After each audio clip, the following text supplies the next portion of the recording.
ngiphakama nokubonga mangabe ngimile phakathi kwale ndawo ngizwa ngithuthumela ngibabaza imisebenzi engayibona ngiyenzelwa ingilozi yaseShalom.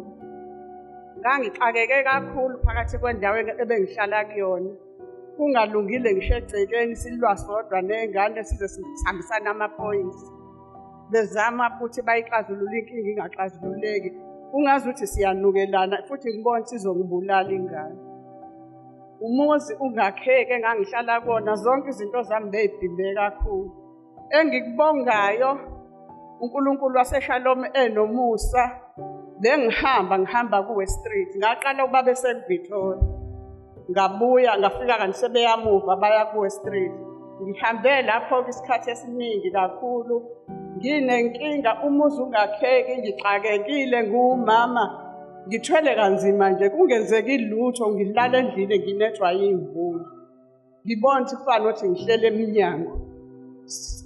Kwathiwa ngizokwakhelwa umxhasi, kwambiwa isiza, savane sangakhiwa. Ngahlala iminyaka manje lesiza sisakhiwa, bayakhelwa abantu ngala nangala. Ngibuye ngize office, ngifike ngithenga ama-product, ngibabikele ukuthi nginenkinga, angihlele eminyango ngiyanethwa, ngakhelwa nanomuzi. Vane kuthiwa indawo yakhe ifeyilile, hambe uyofuna indawo. Ngalokho ngiyile office, ngafike ngathenga ama-product, ngithenge namakhandlela, ngilungise ekhaya. Ngathi ngingalindele last year, ngabona sengingena ugandaganda. Baqhamuka sebefika isiza sesaze sayisikhotha ngihlale ngisicela. Akwaphela sasingasakhiwe sekuhleli nje esikhotheni.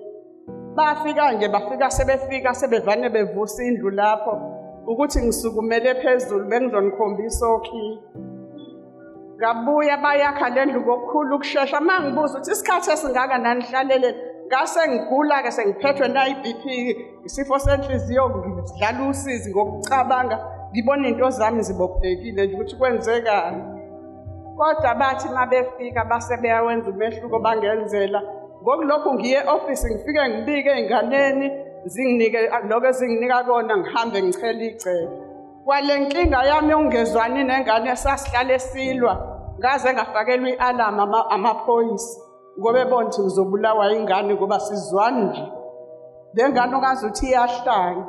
Kodwa konke lokho ngokulokhu ngichela ngithatha inhlabathi, ngithatha amakhalende ngikhulume, ngabona kushintsha, sesihleli kahle nasekhaya, nomuzi-ke wakhiwe ngemisebenzi kaJehova.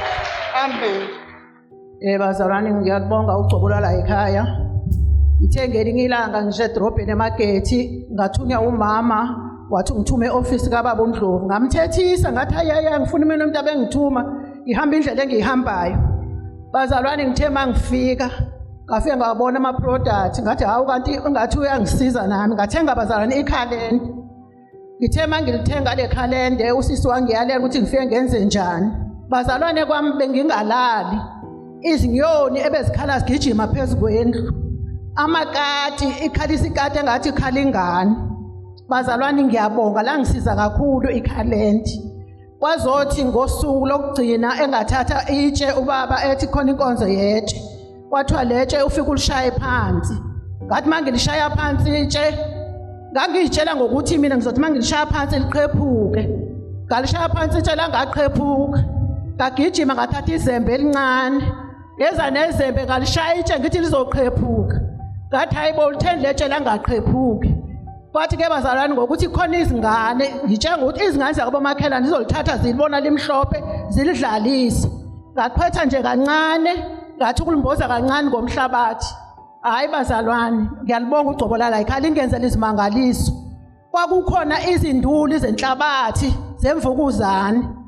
Uthi mawuqhamuka zinduli ngenduli, ngibuza imvukuzane etheni lena. Kodwa kusukela ngaleso sikhathi ayisekho imvukuzane. Uthe ngelinye ilanga ngilele wangena iphenyane. Iphenyane igijima ngathi lize ekhanda lami ngize ngizimboze bazalwane. Ngibuze ngithi hayibo eliphenyane lifunani endlini, iphenyane liyangena yini endlini? Hayi ngisukume ngiye ekhalendeni. Ngithi uNkulunkulukazi kaShalom, hayi awukhulume naye nangu usengenile. Makahamba aphinde la avela khona. Hayi bazalwane, la nyamalala iphenyane kunanamhlanje. ngilibone. Bazalwane mabengakwazi ukuhamba, bengisebenza usuku olulodwa emsebenzini.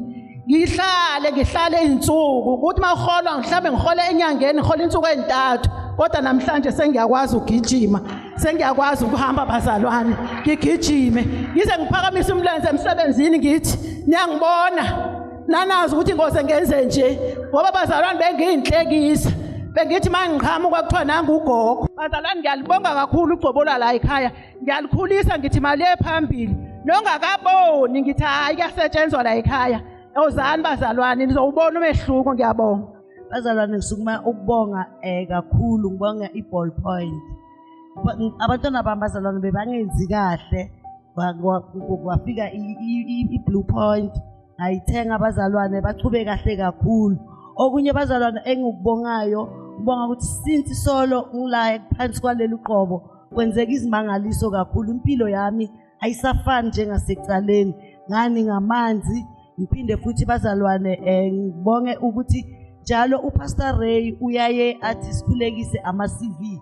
Mina vane ngikhulekise bazalwane amakhadi wami, our prayer. Ngingene kayi-4 eRoots bazalwane kulonyaka sinsweli solo kusese no Pastor Ray. Bazalwane ngibonga kakhulu, ngibonga ingelosi la ekhaya. Amen.